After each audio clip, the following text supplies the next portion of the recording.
Welcome to Laptop Radio. Today's topic is the SAR Renaissance and the growing role of private companies in space exploration. We have Marc here with us, and he is the executive chairman of PredaSAR. Hello, Marc. How are you? Good. How are good? And Michelle, thank you for having me today on Laptop Radio. I really appreciate it. Welcome. I'm excited about this. Tell us about yourself. I'm a lifelong computer nerd. That's how I still think of myself. Been building interesting technology companies for the past 30 years. 7 years ago, I got into space, decided that it was time to start miniaturizing things. We took a concept called the CubeSat and said, what else could we do with it? We started building commercial satellites and then satellites for NASA, satellites for the government, and it was a company called Terran Orbital. We purchased a company called Tyvak Nano Satellite Systems. And then as we continued to grow, we kept looking for other opportunities. We spun a company out called PredaSAR, which is our first spin out. And that is a constellation of satellites that we're building now. Awesome. Before we begin talking about PredaSAR, I wanted to talk about the human eye, the ability to see, which is really optics. Because, of course, the satellite seems like a large system that enables companies and entities to see at a larger scale. So tell us about the human eye. Human eye. Well, I can tell you as you get older, it doesn't work as well as when you're younger. I can also tell you that an optical satellite that was built 30 years ago or 50 years ago, like when my eyes were built, doesn't work as well today. So newer eyes are always better. And with SAR, we're able to build new kinds of eyes. And I wish we could build new kinds of eyes for myself because my bifocals just don't work as good as the newest imaging satellites that you could build today. So true. You asked about eyes. I think it's appropriate. It's really true. It's really true. And with PredaSAR, what kind of technology is it? What is synthetic aperture radar? And how does that work to capture imagery? PredaSAR is a company, and it's funny because it stands for Predator and SAR. Yep. And SAR is synthetic aperture radar. And what we really do is we're building satellites that are software-defined synthetic aperture radar. So we can change how we look and how our eyes look on any given second. And what SAR does, it allows us to not only see objects, but if you look at the world through a DigiGlobe satellite or a Planet Labs satellite, you get phenomenal, colorful images, and you can see the roof of your house on a clear, sunny day. Mm-hmm. But what happens at night? What happens when the clouds come over? So we're able to see through clouds. We're able to see at night. We're able to see through rain. So imagine never losing a ship, never losing a plane. And with synthetic aperture radar, you can not only see objects in bad weather or at night, but you can also see through objects. So as long as you know the chemical composition of a material, you're able to extract that from the image, or you can set your radar to go ahead and look for specific images. So imagine how cool it would be to see a ship going in the ocean and knowing what it's carrying. Mm-hmm. Imagine being able to look at the Brazilian rainforest, remove leaves and trees, because we know the chemical composition of leaves and trees, and find indigenous tribes and find illegal logging. I mean, there are many applications for synthetic aperture radar, both commercially, militarily, and technology has been around for 50 years. This isn't a new technology. What the SAR Renaissance, as I refer to it, has occurred because all of a sudden it became cost effective to build very high resolution satellites and fly them in low Earth orbit. And even though you're moving at 6 or 7 kilometers a second, you're still able to get a high resolution image. Unlike a camera that has an optical satellite that has a lens that is taking a picture of the Earth with the sun's light reflecting off the surface of the Earth, we have to have our radar signal has to go down to the Earth and come back to us with the data. So it's got to make a round trip. So it's a little more complicated how it does it. Awesome. How do people use it? You touch a little bit on use cases, but in today's world, how could it help with different kinds of impact? So you can use SAR as use cases. Literally never lose a ship. Mm-hmm. So ships, you could track every ship on the ocean, across the Atlantic, across the Pacific, through every storm, and you know where that ship is. Mm-hmm. Never lose an airplane. Remember, they lost that Malaysian Air flight. Yep. Imagine never losing an airplane. Imagine always be able to see everything all the time. And imagine you're able to look at a crop, wheat crops, see a million acres of wheat, figure out how hydrated the crops are, and determine the crop yields.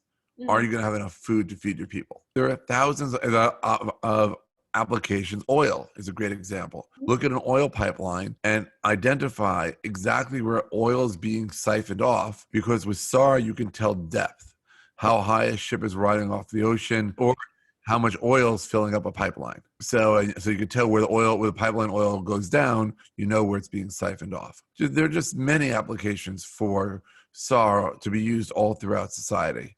And people have to build the software tools then to take the data, because what PredaSAR does is we sell raw data. We don't process it. We just sell the data, and we let our customers process the data. Oh, okay, got it. We're in the big data business. And in terms of smoke, since we're in California, or I'm in California, has been a lot of smoke. So you're saying that the government could have used the technology to see through smoke to help with the fires. Correct. So we could see through smoke. We could see where the fires actually are, versus the smoke hiding the fires. And that's one application that we can definitely do. And then you can also see through clouds and bad weather as well as at night, which is Right. really cool. Yep. How are the images that are taken at night versus the daytime? Are they still visible? So much better than my eyes. The images taken at night are just the same as the images taken by day. It doesn't matter day or night, because we're using a radar signal for the image. We're not using an optical lens. So our eyes are always perfect 24/7. It never changes whether it's day or night. It doesn't change if it's clouds. It can change in very, very bad storms with heavy rain. We can see through light rain, but not very heavy rain. But that's just a matter of time until we can see through heavy rain. It's just technology as the technology evolves over time. And do you use AI in your technology as well? We don't use AI. Our customers will use AI in order to analyze the data that they're getting. So they'll use AI for lots of things, but we're just providing raw data. We're taking a very specialized antenna and we're delivering it back to the Earth as fast as possible. Got it. I wanted to ask you about your launch of your first satellite with SpaceX. Yeah, our first launch will be next summer. It's in July. You're welcome to come watch it. It should be exciting.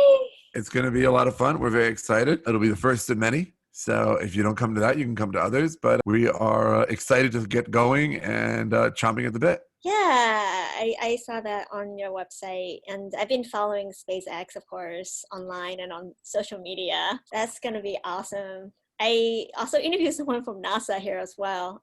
Actually, I want to go to Comic-Con. That was my favorite booth.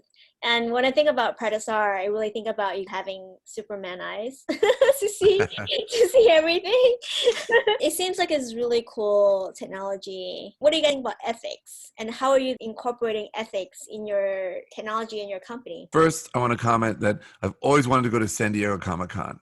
Never been. I've been to New York Comic-Con many times, and I have yet to. I hear San Diego's amazing. Yeah. And always try to find the appropriate outfit to wear. But in New York. Like you, I've been to New York. I've been to San Jose Comic-Con, and since Wozniak organized it, it's been really awesome. But yeah, I haven't been to San Diego. But I'm just thinking, with great power always comes with great responsibility. So if you could see everything, what is the ethics around that? We're just selling data.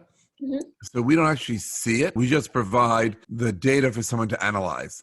Okay, got it. And so we don't get involved in any of the ethical considerations around what they're doing. We believe that our customers will use the data appropriately for what they should be using it for, but we don't get involved in any decisions on how data gets used. The only thing we are limited by the US government is the resolution of data we can sell commercially versus selling to the US government. The US government gets access to very high resolution data versus commercially it's much lower resolution. And regarding the technology and your clientele, what kind of partnerships are you looking for? What kind of customers are you looking for? We have been talking a lot to the US government. We are talking to foreign governments. We talked to a few big companies. It's people who desire persistent coverage of a certain part of the planet are our ideal customers. And so we continue to have dialogues and conversations with a variety of people, and we listen to what they want and come up with solutions, because we're all about providing a solution. It's not just, it's the selling of the data, but the data is centered around a solution. So we want to provide our customers with solutions. So we spend a lot of time listening to what they need. And we're in listening mode right now. Right now, we're building satellites and we're in listening mode, and we're listening to what our customer wants. Who are your competitors then? So we're unique as we don't really have any competitors, which I know sounds kind of silly, but the people we sell to, we're the only US owned, manufactured and operated independent SAR, synthetic aperture radar company. All the other companies that are out there have some sort of foreign influence involved. We're also building satellites that are very different than some of the startups that are out there. And the rest of the people who have SAR satellites are the US government. It's been a government program for decades. So our plan is to augment and supplant what the US government does today. We're not recreating the wheel. We're just helping them get more coverage over more parts of the world that they don't have today, more persistent coverage. So we're unique in terms of our management team is almost exclusively former military. And we are unique in terms of the satellite we're designing. A lot of foreign governments own SAR satellites, but they're not selling the data back to the US government, or they may be, but the US government, it's all about chain of custody and trust. And so we're unique, and it's a nice place to be. Since the topic is the growing role of private companies in space exploration, I'm really excited about that. I hope to go to Mars one day and then come back.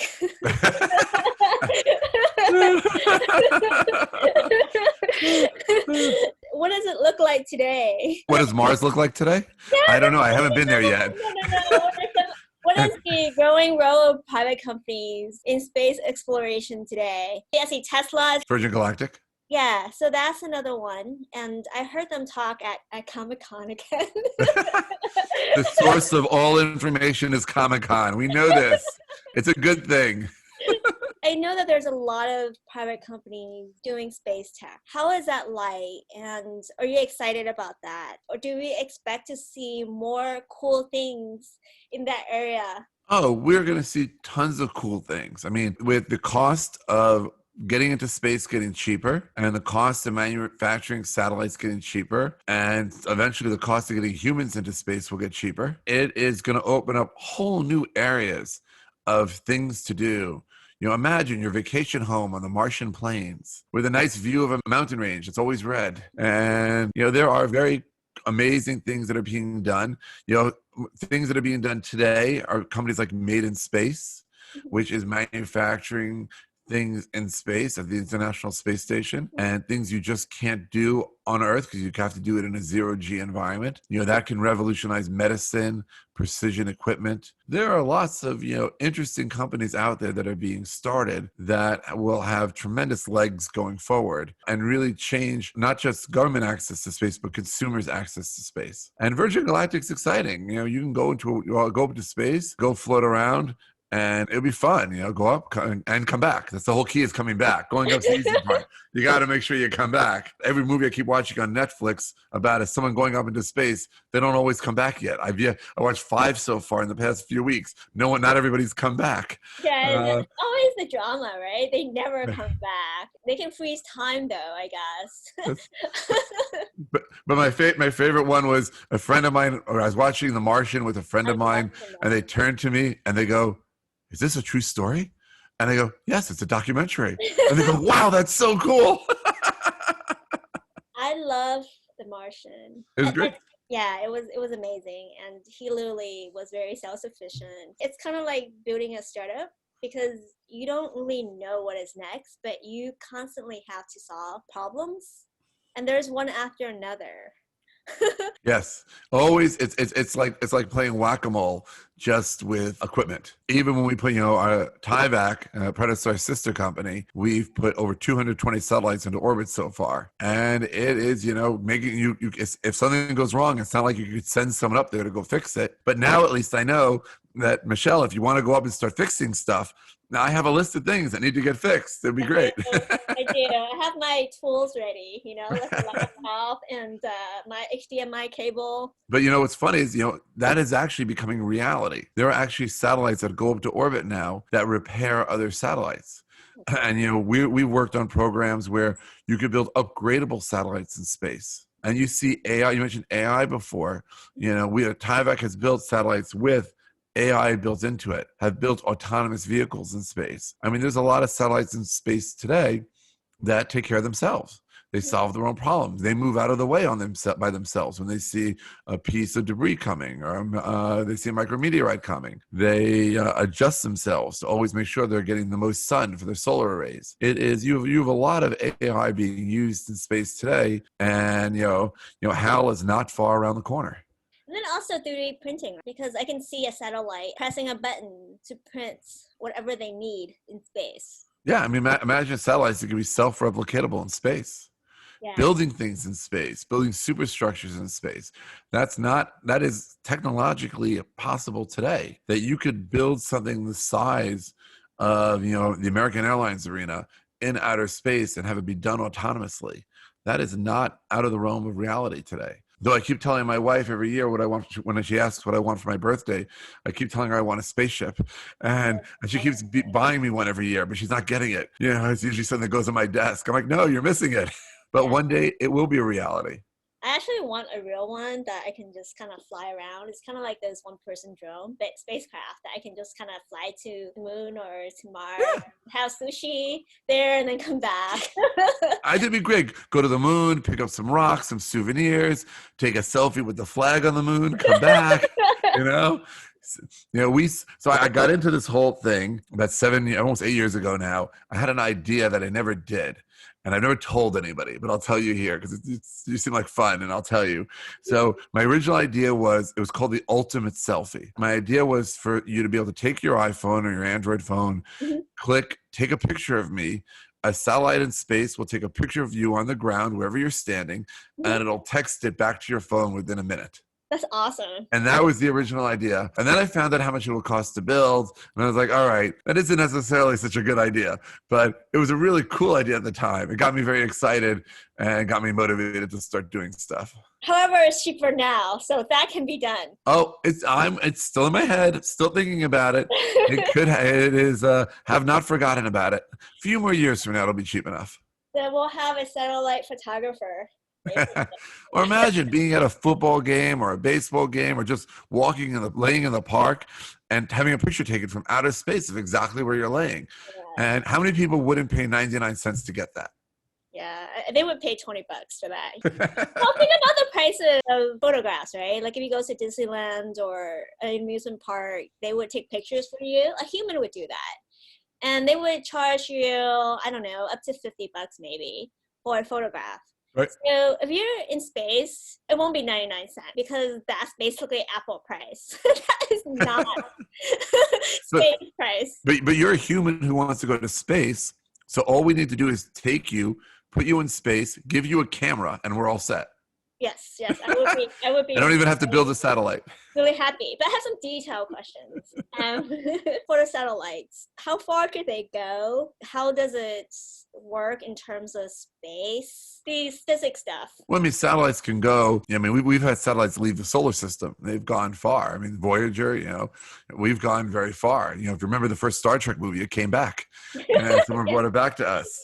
And in the original motion picture, but satellites can go, forever and ever. It's just a matter of how long finding a power source and passing near a sun to wake them up. But they can last as long as the batteries don't burn out. They can last for a very long time. And that's probably the hardest part in space is the radiation, because the radiation deteriorates your batteries and some of your equipment. But, if you're traveling through space, you can go on for as far beyond anything we've ever seen. Wow. Can the satellites be here on Earth? Yeah. I was going to show you when I realized we're on the radio. I was going to pick up a satellite sitting behind me, but I realized it doesn't work on the radio. But you can have satellites. You can have satellites here on Earth. They don't do a lot of good though. They really got to go to space. Wow. So they're like magic space stuff. So they basically wake up when they're in space, but on Earth they're like Sleeping Beauty, basically. That's right. Awesome. This is a different kind of superpower where on Earth they can be programmed, their owner makes them, and they have super sight and superpower. They could see through clouds, they could see through smoke, they can see through inclement weather, and they can have supervision at night. Yep. And they basically fly really far, but they come alive. They can do their Well, own well, programming and our satellites are for PredaSAR. They fly just around 500 kilometers above the Earth, and they're okay, moving at about 6 or 7 kilometers a second. So it's moving pretty fast. awesome. And but they don't leave the Earth's orbit. They just go around and around and around, and after 5 years they come back home. After 5 years. After 5 years we bring them home. Wow. Why 5 years? We miss them. I know, but particularly, like, why not 2 years or 3 years or even 8 years? But why 5 years? 5 years is when we anticipate batteries and electrical components will start breaking down because we're not building them to be radiation hardened. Got it. Got So it. we'll deorbit them after 5 years. And if we see that everything's holding up, we could keep them up 6 or 7 years. Nothing's stopping us. But the way we built our model is, they last 5 years. 5 years is a long time. And like dog years, it's like forever. Yeah, I mean, in the tech world, 5 years is forever. Yep. I'm sure you're gonna have new ones. You do send them every other year. In my NVIDIA graphic cards world, 5 years is a lifetime. Yeah. Yes, I guess the images will get better and better. The technology will continue to evolve with every satellite that goes up. That's the Awesome. idea. Awesome. We'll continue to evolve. Our satellites will continue to evolve. What do you do in terms of emergency? So since I go to Comic-Con a lot, you can imagine what I would ask. So what if there are aliens and enemies? What do we do? How do you prep for that? Are you talking about the ones that are already here or the ones that are coming? The ones that are coming. You never know. Yeah, I just want to know where your perspective is.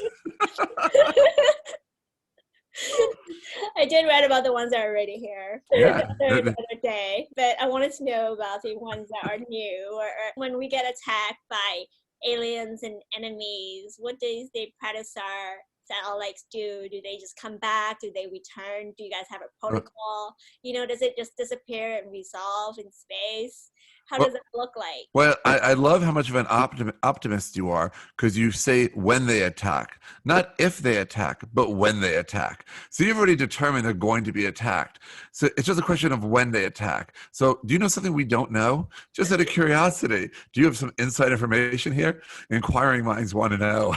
No, I think it's just my love for science fiction and superheroes. So we don't have an alien plan yet, but I guarantee you, some of my people who work for me will be listening to this, and they're going to be sitting in a conference room in an hour, figuring out what our alien plan is going to be. There might be rocks and other universes that haven't been discovered that NASA is discovering. So there could be other unforeseeable emergencies. I am sure we're not alone. And I'm sure there's another universe, another solar system somewhere on the planet. Some guy is doing a radio talk show just like me, talking about the aliens and wondering what they look like, and when they're going to be talking about us and how scary looking we are compared to them. But we have no emergency plans. We try to stick to more the aliens that are on the ground and terrestrial threats and things going on Earth. And hence the word Terran orbital. The parent company name Terran means Earth. If you and games like StarCraft and games like that.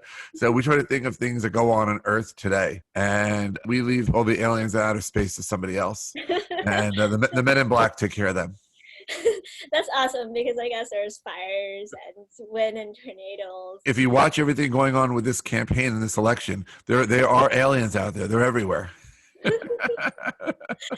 So what do you think the future of satellite imaging will be? How would the technology go? It seems like things are getting better and better in the future. What will the technology be used? Will it be used for more imagery to handle a national emergency or state emergency? How do you think companies can leverage and use these images to help with what they're doing? First and foremost, all these imaging companies, whether it be synthetic aperture radar or electro-optical imaging, it gives us a better understanding of the planet where we live. And knowledge is power. And the more we know about, it's like global warming. We could see the ice cap melting. You Mhm. know, you have better images. You could track ice floats. You can understand how it's affecting how more arid deserts are coming, how hard it is to grow crops. I mean, there are so many things that imaging in general, using generic imaging as a term, can help solve problems on the planet today. With that data that's becoming available, eventually people will start harnessing this data in real time and come up with real solutions Mhm. for what's going on the planet today. And that's going to have impact for us and our kids and our grandkids. And you'll see change people using the data for good. It also will be used to keep people safe. You Mhm. know, we look at, we live in a world that, has seen terrorist attacks. We've seen wars. You continue to see all sorts of violence around the world. Mhm. And that needs to stop. But I think if everybody could see everything, if you remember the movie Sneakers, the code was no more secrets. If there are less secrets out there, people will trust each other more. And hopefully that leads to more peace around the world. So there's a lot of good that can come from it. Yeah, I am feeling a lot of changes in the climate, the fires, and we had orange sky, of course. Sure. I'm just hoping that people can use, or companies can use this data that you have to analyze our Earth Yeah. and use it in different ways, in different verticals. You can see how dry the ground is throughout California, where Yes. it's lacking moisture, where it needs moisture, and then find a way to deliver moisture to those areas or do things, to help protect homes and protect people from the wildfires. Mhm. And be more proactive, not reactive. Because right now, what you see is everybody being reactive, where the government needs to learn to be proactive. And it's federal government has access to data like ours, Mhm. but state governments and local governments need access to it also. They just have to become more sophisticated in order to use it. Let's talk about that then. How could the government be more sophisticated? Because you and I both are on the same page of I think these data are good and different companies can use it to do good and for public safety and the health of our planet. However, society needs to catch up with technology, and sometimes it's just really hard and overwhelming. How do they begin? How do they start to catch up with technology? For example, if they want to have data from PredaSAR and work with you, how does that process look like? I think first you have to go back to how to get the society to catch up. Mhm. That's an important statement you said. And that comes back to education. It comes back to STEM and teaching, math, teaching technology in the schools, because you need a population who understands how to use technology. I meet a lot of young people today who, make me look stupid. Not that that's a hard feat. Don't get me wrong. It's a low standard, but they're really smart because they grew up with technology, Mhm. but not everybody has access to that same level of education. I mean, so you need to take that Stanford education that we're on Stanford radio here and turn it around and offer it up to people globally. We need to educate people around the world, because then once you have an educated workforce, they can handle the tools and handle the software and help build the software to take data like ours and apply it to solve today's problems. Mhm. And you don't need a PhD from Caltech in order to do it. It's happening, but we have to get better at where everyone understands the importance of STEM, but they have to stop talking about it and start doing it. And then we have to do it on a nationwide basis. We're very good in certain neighborhoods.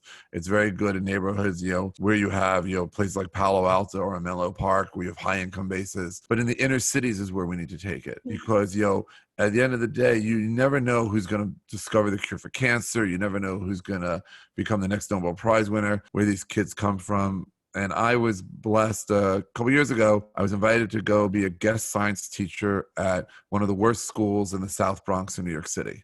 Yeah. And it was an elementary school. They're third and fourth graders. And I was blown away on how eager these kids were for knowledge, how eager these kids were to learn. And they just needed, and most of these kids lived in homeless shelters around the neighborhood, and they just needed a break. And as society, we have to figure out how to give these kids a break, because they're our future. Yeah. They're the ones who are going to be able to take our data and utilize it in local governments and state governments where they don't have the knowledge base today, but they can go ahead. Those kids will become those legislatures and those civil servants later on who will have the knowledge base to fix things. Yeah. Yeah, it's educating teachers, Mhm. and it's ensuring that young people get educated. They get through college, they get through high school, they go into college, and not just college to get a degree, but where they actually learn something. And it's sad. Everybody says there are all these state institutions around the country that just want to educate the kids, so they just want to give them a degree. But it's not just about getting the degree; it's about really educating, making sure that they are educated. Mhm. And listen, the future is exciting until the aliens show up. It'll be very exciting. And then it'll be complete chaos. I'm not looking forward to the chaos. There's good people that are using it and they care about the world, they care about the people. And I'm just hoping that there's just more superheroes that use technologies like this to help make it a little bit better. It doesn't have to be 100% or even 120%. But if it's at least 51%, I feel like there's some kind of positive impact. I agree. I agree. We definitely need more superheroes and let them do something to make the world a better place. And that's happening. You see more and more people standing up. I see it happening all the time. And there are superheroes out there. There Yeah. just needs to be more of them. Yeah, you have the superhero and then you have different tools. So, so this one is kind of like, let me have my satellite, let me send it to space and let it do its thing and let it gather information back to us and let us be nerdy and put on our glasses and see what we can do to make things better. Yeah. Is there anything else that you wanted to share that I have not asked? No, I'm just thrilled to be here today. It's been a absolutely fun afternoon with you. I've absolutely delightful. So thank you so much for having me. Yeah, awesome. And before we go, what is that one advice that you would like to share with the community? I always tell people they should follow their dreams and they will be successful. And don't worry about what other people say about their idea. If you really truly believe in what you're doing, then I see people all the time who really believe it. It happens more often than not. And I've seen people, but people who do it because they say that, oh, I'm going to start a company to take it public. That's not a reason. You start something, build an app, solve a problem, but it's because you're solving it because you believe in it. Mhm. And people like that are the ones that are successful. Whether you're doing it for profit or not for profit. I look at the guys who started charity water.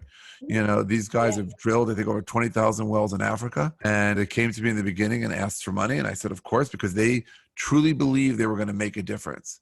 And 20,000 plus wells later, they've made a difference. And they didn't make money at it. It was a not-for-profit. But Yeah. those guys are superheroes. And there are superheroes around the world just like them solving problems. But it's okay to make money too, as long as you spend that money back on trying to solve problems. But don't do something for the sake of doing it because you're just going to fail. And do something because you love to do it. You want to do it. You're passionate about it.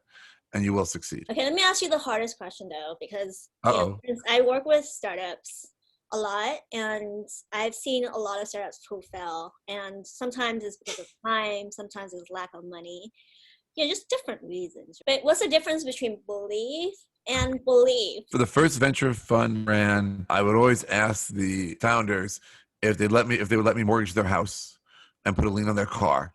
Mhm. And guarantee they have to personally guarantee it all. Mhm. And it wasn't that I was looking for them to do it. I wanted to see their answer.